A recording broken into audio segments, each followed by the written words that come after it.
The crossing of the Rhine was more than a military maneuver. It was a signal to the world that the old order was ending.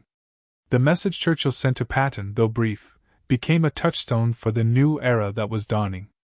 In the days and weeks that followed, the implications of that moment rippled outward, touching every corner of the globe.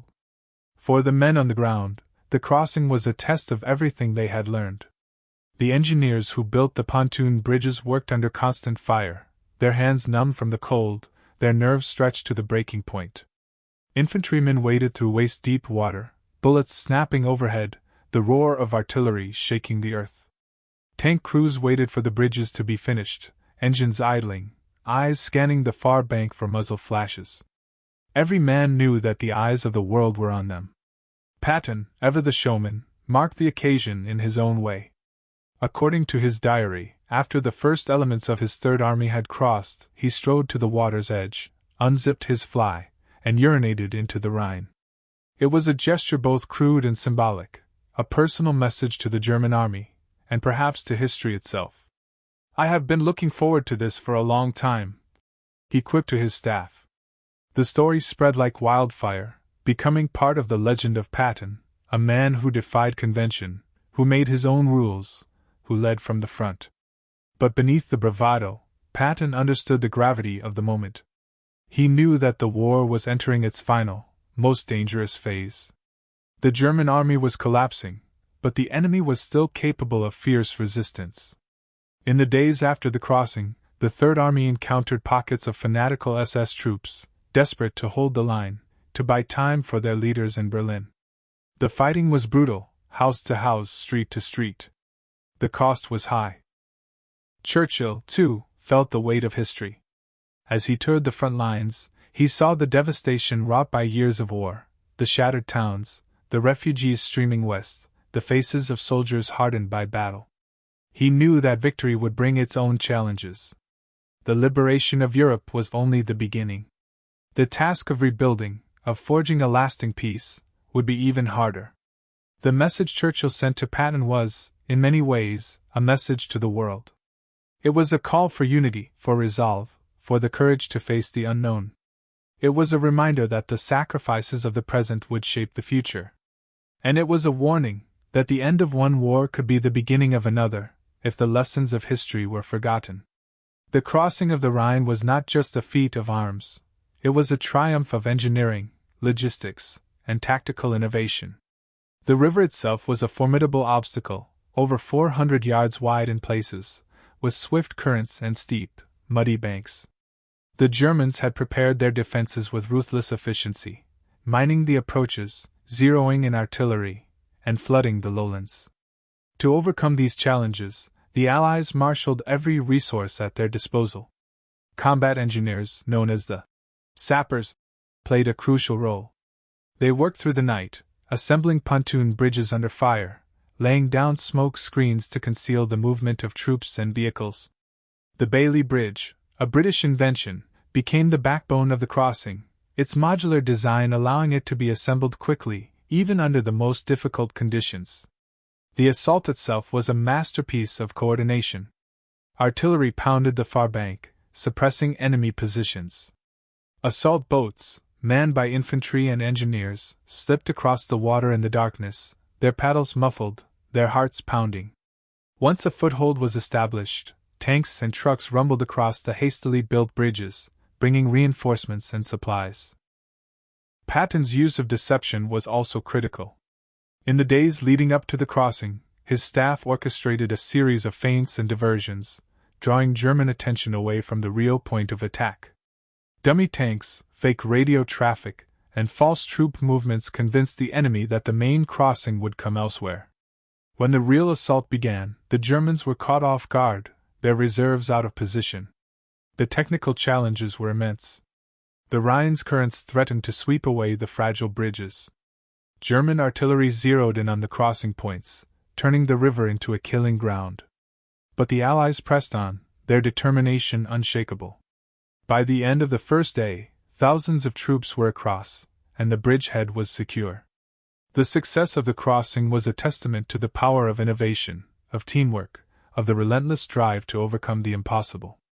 It was a reminder that victory in war is not just a matter of courage, but of skill, of preparation, of the ability to adapt and improvise. The lessons learned on the banks of the Rhine would shape military doctrine for generations to come. For all its technical brilliance, the crossing of the Rhine came at a terrible cost. The river was stained with the blood of men who would never see home again. The fields and forests of western Germany became graveyards, marked by the shattered remains of tanks, the twisted wreckage of trucks, the silent rows of crosses. The soldiers who fought and died on the banks of the Rhine were ordinary men, called to do extraordinary things. Some were veterans of North Africa, Sicily, Normandy. Others were replacements, fresh from training camps in the United States and Britain, their faces still unlined by war. All were bound by a sense of duty, by the knowledge that the fate of the world depended on their courage. Letters home tell the story in their own words. "We crossed the river last night," wrote one young private. "It was hell. The water was cold, the bullets were everywhere. I saw my best friend go down. But we made it. We're on German soil now. I don't know what comes next, but I know we're making history." For the families waiting at home, the news of the crossing was a mixture of pride and fear. The headlines spoke of victory, of progress, of the end in sight. But the casualty list told a different story, a story of loss, of sacrifice, of dreams cut short. Churchill understood this better than most. He had seen the cost of war in the trenches of the First World War, in the bombed-out streets of London, in the faces of the wounded and the grieving. His message to Patton was, in part, a tribute to those who had paid the ultimate price. "You have struck a blow for freedom," he wrote. But he knew that freedom was never free. In the years that followed, the memory of the Rhine crossing became a touchstone for veterans, for historians, for all who seek to understand the true cost of war. Monuments were raised, books were written, stories were told and retold. The river itself became a symbol, not just of victory, but of the price paid for that victory.